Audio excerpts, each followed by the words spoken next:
Good morning to all. आज हम IPC के एक नए टॉपिक धारा 124 ए राजद्रोह सेडिशंस का अध्ययन करेंगे। ये इम्पोर्टेंट सेक्शन है। सामान्य शब्दों में राजद्रोह, राज का मतलब है राज व्यवस्था, विधि द्वारा स्थापित सरकार कोई भी ऐसी है, चाहे वो लोकतंत्र है, अध्यक्षीय प्रणाली है या राजतंत्र है, किसी भी प्रकार की शासन व्यवस्था है जो स्टेब्लिश बाय लॉ, विधि द्वारा स्थापित है, कोई भी ऐसी राज व्यवस्था है जो कानून के द्वारा स्थापित है, उसके प्रति विद्रोह करना, उस शासन व्यवस्था, राज व्यवस्था के प्रति विद्रोह करना राजद्रोह है।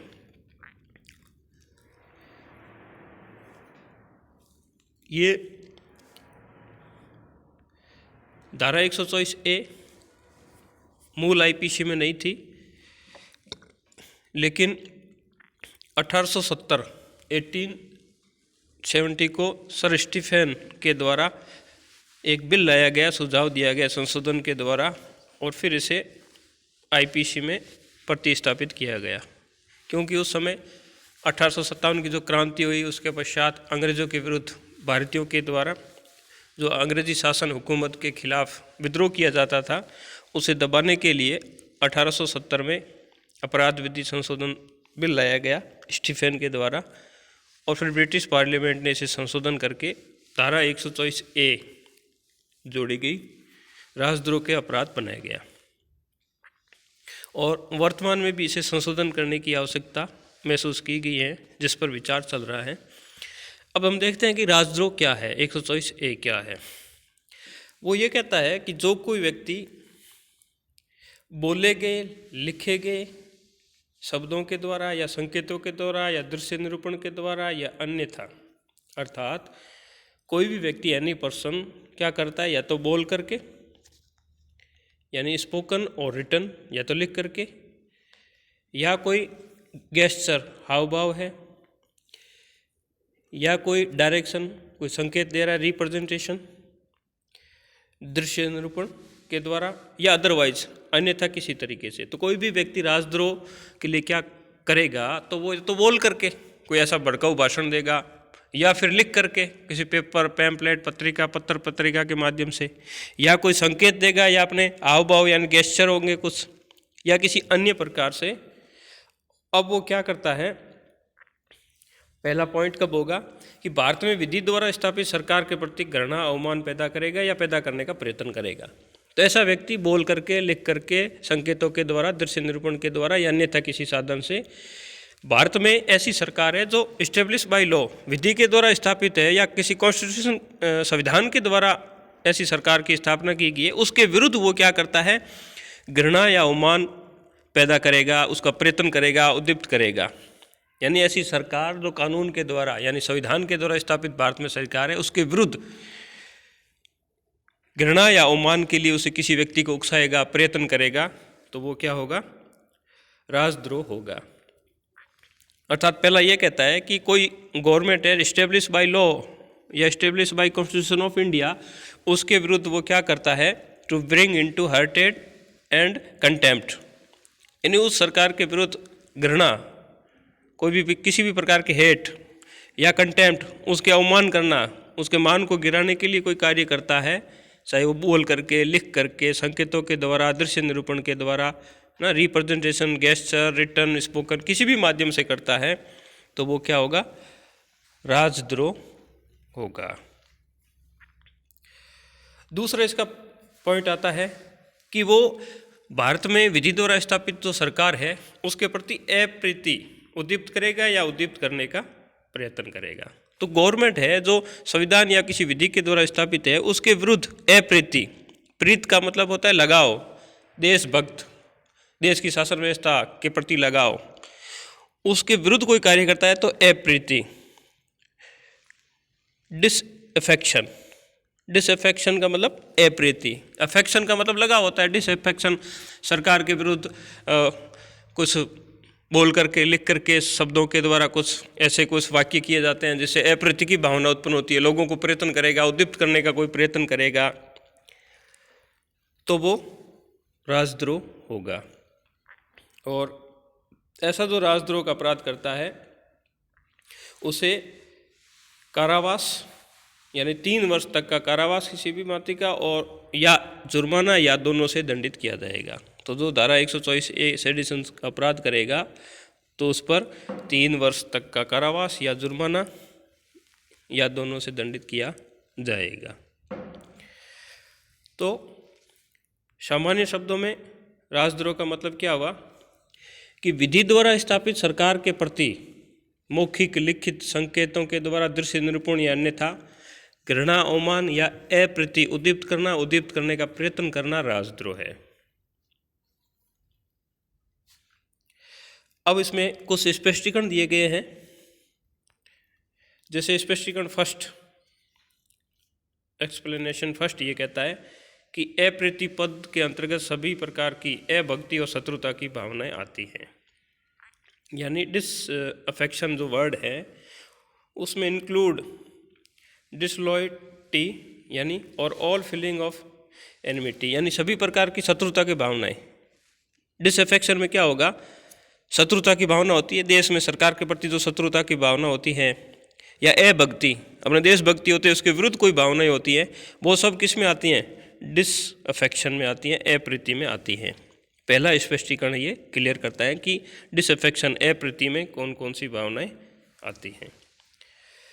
फिर स्पष्टीकरण जो 2 और 3 दिए गए हैं ये इस बात को क्लियर करते हैं कि कौन सा ऐसा कार्य है जो राजद्रोह नहीं है, जो राजद्रोह नहीं माना जाएगा। तो स्पष्टीकरण सेकंड ये कहता है कि ये जो घृणा अवमान या अप्रीति की भावना उद्दीप्त किए बिना या उसका प्रयत्न किए बिना कोई भी सरकार के जो कार्य है उसको विधिपूर्ण साधनों के द्वारा चेंज करने के लिए कोई टीका टिप्पणी करते हैं तो वो अपराध नहीं है। यानी कोई भी गवर्नमेंट का कार्य है, सरकार कार्य करती है, उस सरकार जो विधि द्वारा स्थापित सरकार है उसके जो कार्य है उनके चेंज करवाने के लिए कोई टीका टिप्पणी करता है तो वो राजद्रोह नहीं है। ऐसा कार्य बिना किसी घृणा अवमान अप्रीति उद्दीप्त किए बिना होना चाहिए। ये सभी व्यक्ति को अपने प्रोटेस्ट करने का अधिकार है। तो कोई भी व्यक्ति जैसे धरना प्रदर्शन किया या अप्रीति घृणा अवमान उद्दीप्त किए बिना सरकार के काम को चेंज करवाने के लिए कुछ कार्य के लिए बोलता है, लिखता है या छापता है तो वो राजद्रोह नहीं होगा। जैसे मान लो किसी ने सरकार की किसी आर्थिक नीति को लेकर कहा कि ये किसानों के प्रति नीति नहीं है या उद्योगपतियों के प्रति नहीं है, स्टूडेंट के प्रति ये नहीं है, जो काम हुए उसको बिना घृणा अवमान अप्रीति उद्दीप्त किए बिना टीका टिप्पणी करता है सरकार के कार्यों को परिवर्तित कराने के लिए, तो वो राजद्रोह नहीं होगा। लेकिन जो ऐसा सरकार के कार्य है उसको परिवर्तित करने की दृष्टि से अनुमोदन करने वाले जो टीका टिप्पणी करता है, कमेंट करता है, उसमें भारत में जो विधि द्वारा स्थापित सरकार है उसके प्रति घृणा अवमान अप्रीति नहीं होनी चाहिए। ठीक उसी प्रकार तीसरा स्पष्टीकरण ये कहता है वही कि घृणा अवमान अप्रीति यानी हेट कंटेम्प्ट और डिसअफेक्शन को प्रदीप्त किए बिना उसको उद्दीप्त किए बिना सरकार के जो प्रशासनिक कार्य है, एडमिनिस्ट्रेटिव जो वर्क है या उसके कोई अन्य कार्यकलाप है उसको अनुमोदन करने वाली टीका टिप्पणी भी राजद्रोह में नहीं आएगी। यानी कोई भी व्यक्ति है जो सरकार का जो प्रशासनिक कार्य है उसके अनुमोदन करने के लिए कोई कमेंट्स करता है, टीका टिप्पणी करता है तो वो राजद्रोह में नहीं आएगी। तो स्पष्टीकरण सेकंड ये कहता है कि कोई भी व्यक्ति है जो सरकारी कार्यों को चेंज करने के लिए अनुमोदन करने वाली टीका टिप्पणी करता है तो वो राजद्रोह नहीं है। और स्पष्टीकरण थर्ड ये कहता है कि गवर्नमेंट के जो प्रशासनिक कार्य है, एडमिनिस्ट्रेटिव जो वर्क है, उसके प्रति अनुमोदन करने वाली कोई टीका टिप्पणी करता है तो वो राजद्रोह नहीं है। दोनों में शर्त यह है कि ऐसी टीका टिप्पणी की गई है उसमें घृणा अवमान अप्रीति यानी हेट कंटेम्प्ट और डिसअफेक्शन की भावना नहीं होनी चाहिए। प्रशासनिक कार्यों के प्रति टीका टिप्पणी का उदाहरण लेते हैं। जैसे कई व्यक्तियों ने कहा कि कलेक्ट्रेट कार्यालय में आम जन के कार्य नहीं होते हैं और लंबित मामले पड़े हैं और सरकार को ज्ञापन दिया या किसी कलेक्ट्रेट को ज्ञापन दिया कि तहसील स्तर पर कार्य नहीं होते हैं या प्रशासनिक कार्य में कुछ खामियां हैं, नहीं हो रहा है, आम जन की सुनवाई है, तो यहाँ पर घृणा अवमान अप्रीति उद्दीप्त किए बिना ये जो टीका टिप्पणी की जाती है ये राजद्रोह नहीं होगी। तो कौन सी बातें राजद्रोह नहीं है? सरकार का कार्य और सरकार का प्रशासनिक कार्य के प्रति जो टीका टिप्पणी की जाती है वो राजद्रोह नहीं है। उसमें घृणा, अवमान, अप्रीति उद्दीपित करना या प्रयत्न करने का भाव नहीं होना चाहिए।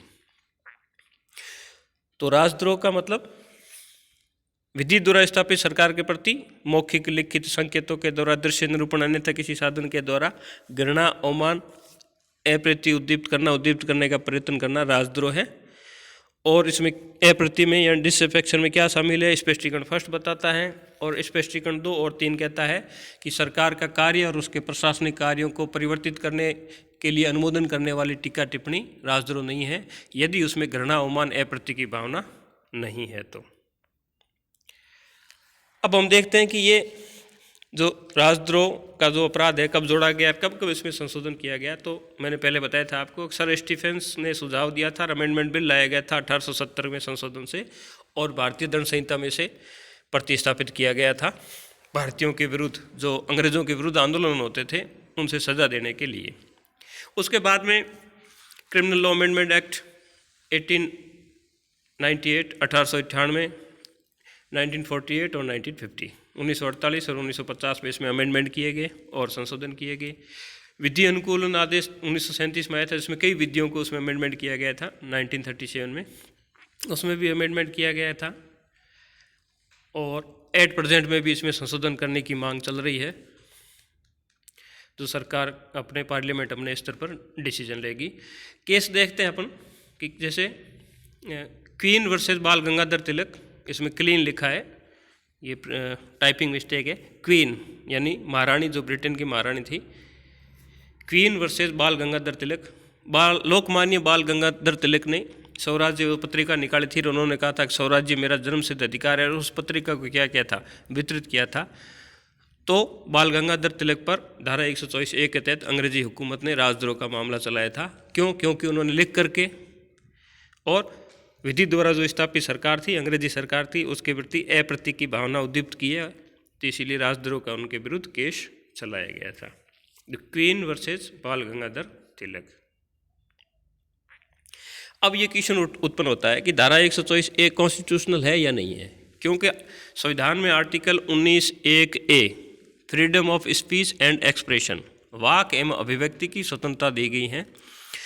हर व्यक्ति को कि दूसरे के अधिकारों का उल्लंघन न करे, बोलने का अधिकार है। तो क्या ये बोलने के जो अधिकार है, धारा 19 का जो अधिकार है, स्वतंत्रता का अधिकार है, राइट टू फ्रीडम है, उस पर ये रिस्ट्रिक्शन लगाता है, प्रतिबंध करता है? क्या ये कॉन्स्टिट्यूशन है या नहीं है? तो सबसे पहला केस आया था Tara Singh Gopichand versus state of, जो पंजाब हाई कोर्ट का था। इस केस में पंजाब हाई कोर्ट ने धारा 124A राजद्रोह को 19(1)A के आधार पर अनकॉन्स्टिट्यूशनल डिक्लेयर कर दिया गया था। उन्होंने कहा था कि हर व्यक्ति को बोलने का अधिकार है और ये उस पर प्रतिबंध लगाता है, तो इसीलिए ये अनकॉन्स्टिट्यूशनल है। उसके बाद में केदारनाथ बनाम राज्य, Kedarnath versus state supreme court का केस था, जिसमें सुप्रीम कोर्ट ने इस सेडिशन राजद्रोह को 19(1)A के आधार पर कॉन्स्टिट्यूशन माना। कोर्ट ने कहा कि ये धारा संवैधानिक है, क्योंकि अपने को पता है ना कि 19(1)A में जो वाक एवं अभिव्यक्ति, freedom of expression and speech की जो फ्रीडम दी गई है, उस फ्रीडम पर आर्टिकल 19 क्लोज 2 में रीजनेबल आधार पर रिस्ट्रिक्शन, निर्बंधन भी लगाए जा सकते हैं। 19(1)A में जो अधिकार है उस पर 19(2) के तहत युक्त निर्बंधन लगाए जा सकते हैं। तो वहाँ पर पब्लिक लॉ एंड ऑर्डर के आधार पर भी निर्बंधन लगाया जा सकता है। उसी आधार पर ये धारा संवैधानिक है। और वर्तमान में अगर आपसे पूछे कि राजद्रोह 124A का स्टेटस क्या है, तो ये धारा कॉन्स्टिट्यूशनल है, संवैधानिक है। तो स्टूडेंट्स, ये था हमारा आज का मुख्य टॉपिक, सेडिशंस, राजद्रोह 124A। मिलते हैं नेक्स्ट वीडियो में। Thank you.